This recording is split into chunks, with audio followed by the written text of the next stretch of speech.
시편 52편 1절에서 9절 말씀 함께 읽겠습니다. 시작. 포악한 자여, 네가 어찌하여 악한 계획을 스스로 자랑하는가? 하나님의 인자하심은 항상 있도다.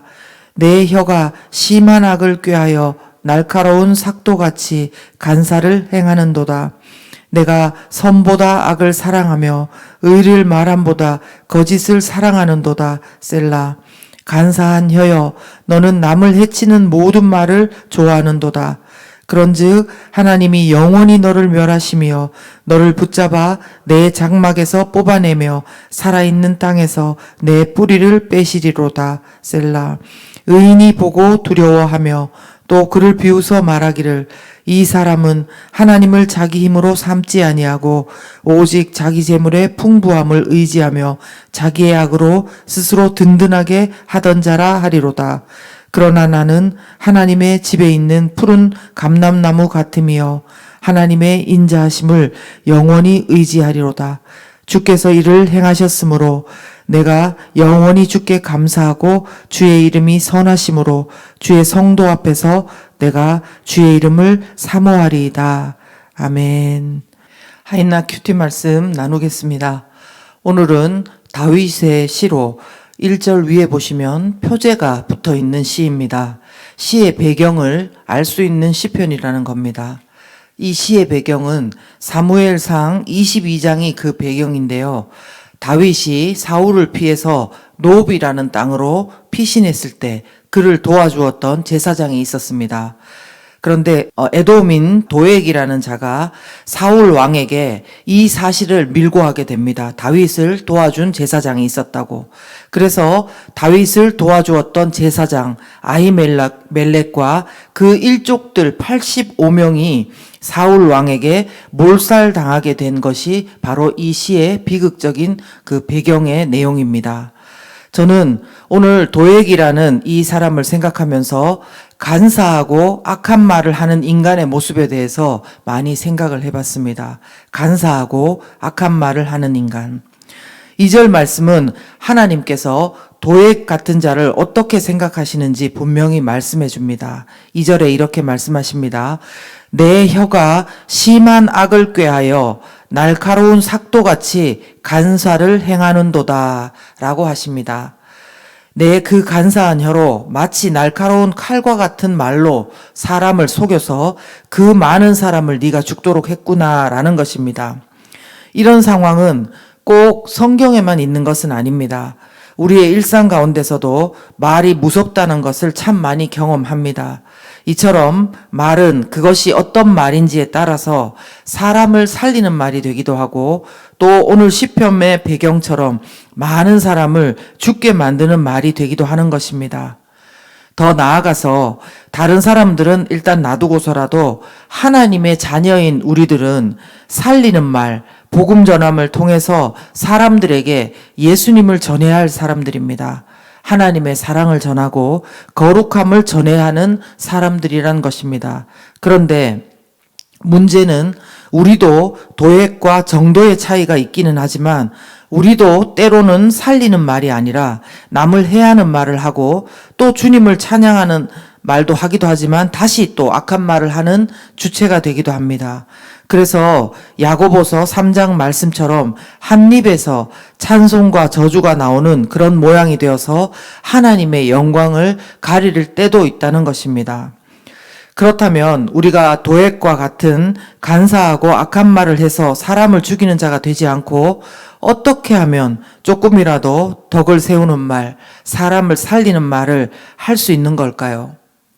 네, 오늘 시편을 통해서 배울 수 있는 우리 교훈과 기도 제목은 무엇입니까? 첫 번째는 아무리 급해도 악한 말로 다른 사람을 상하게 하고 밀어내면서 성공하려는 자가 되지 않게 하소서라는 것입니다. 그렇죠? 우리가 생각할 때 아무리 급해도 악한 말로 다른 사람을 상하게 하면서 밀어내면서까지 성공하려는 자가 되지 않게 우리가 기도해야 된다는 것입니다. 1절 말씀을 보면 도액을 향해서 다윗이 말합니다. 네가 어찌하여 악한 계획을 스스로 자랑하는가라는 것입니다. 네가 어찌하여 악한 계획을 스스로 자랑하는가? 상식적으로는 악한 계획은 숨기는 게 맞습니다. 그런데 도액은 그것을 숨기는 것이 아니라 스스로 자랑까지 한다는 것입니다.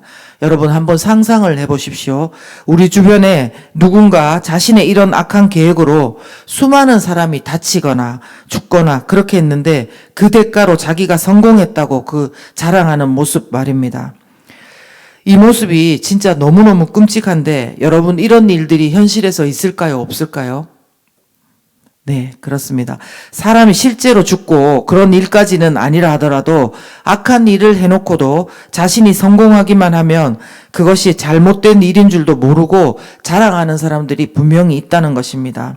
이런 행동은 속담을 빌어서 말하자면 옛날에 개같이 벌어서 정승같이 쓴다 이런 말이 있는 것처럼 과정이 어떻든 간에 무조건 성공하고 좋은 자리고 안정된 자리고 편한 자리고 높은 자리만 차지하면 된다고 생각하는 세상적인 가치관의 끔찍한 한 단면이라고 생각합니다.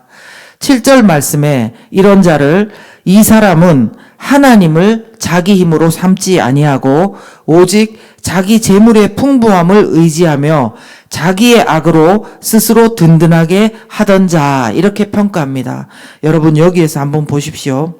이 사람은 하나님을 자기 힘으로 삼지 않고 오직 자기의 재물의 풍부함을 의지하고 자기의 악으로 스스로 든든하게 하던 자라는 것입니다. 자기 계속 이런 말들이 나오는 거죠.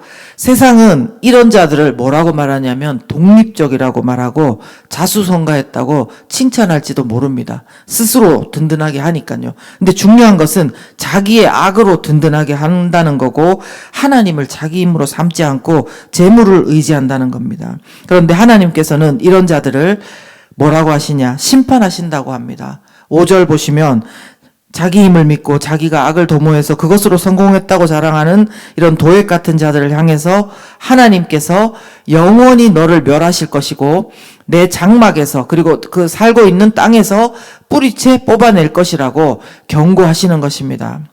혹시 우리의 모습 중에는 이런 면은 없습니까?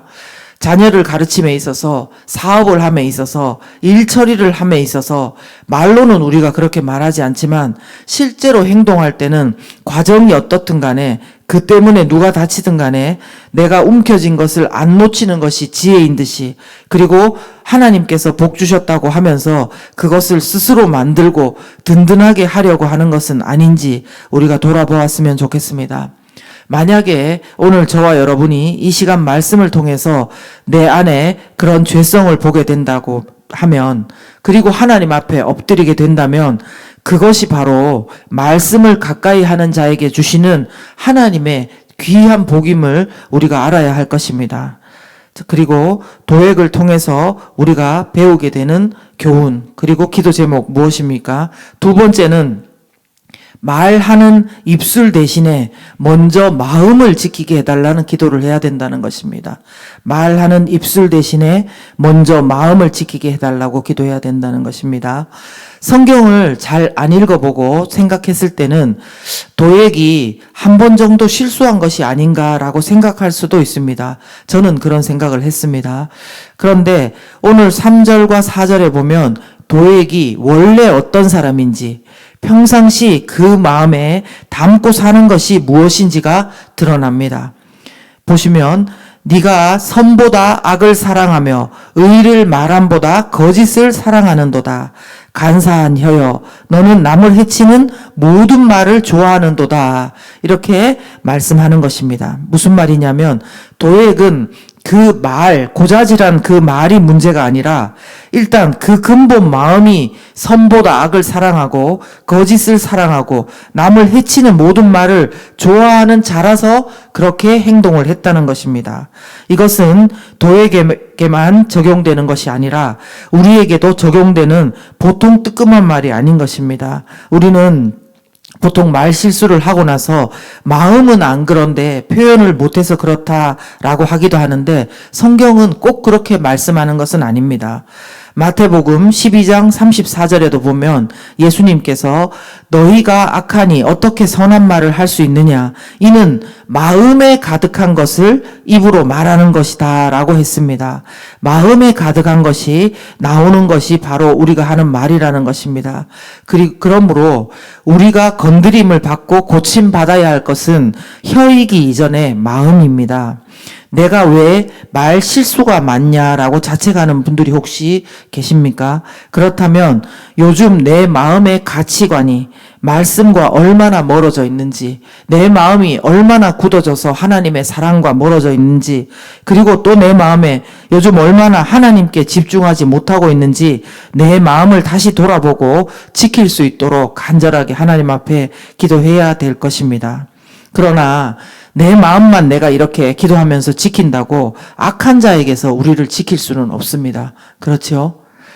그래서 제가 오늘 본문을 통해서 만난 하나님은 당신을 의지하는 자를 돌보시는 인자하신 하나님이십니다. 당신을 의지하는 자를 돌보시는 인자하신 하나님. 다윗은 어떻게 말하냐면 도액은 악한 계획으로 인한 성공을 자랑하고 하나님을 자기 힘으로 삼지 않고 자신의 재물로 자신의 악으로 스스로 자기 미래를 든든하게 하지만 8절 시작이 어떻게 시작되죠? 그러나 나는, 그쵸?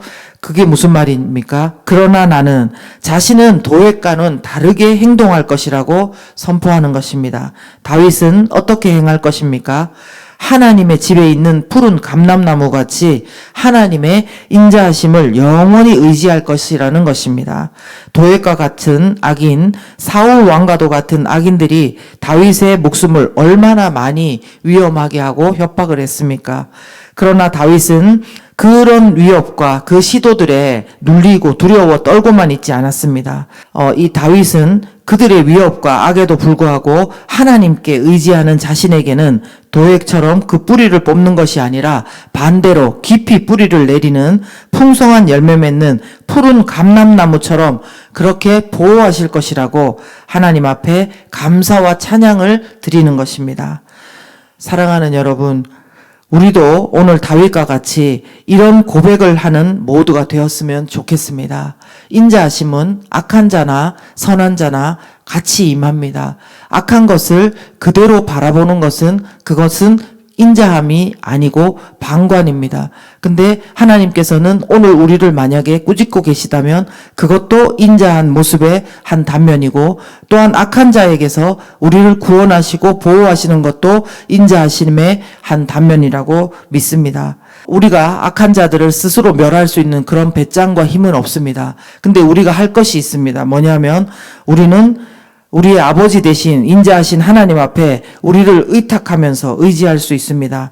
우리도 다윗처럼 그들은 그렇게 악하게 행동할지라도 그러나 나는 이렇게 말하면서 당신에게 의지하는 우리를 오늘도 악인들에게서 돌보아 주실 하나님을 부르고 또 이루실 하나님을 찬양하는 하루를 시작했으면 좋겠습니다. 오늘 말씀 가운데 우리는 이렇게 기도할 수 있습니다. 하나님, 아무리 급해도 악한 말로 다른 사람을 상하게 하면서까지 밀어내면서 성공하려는 자가 되지 않게 하소서.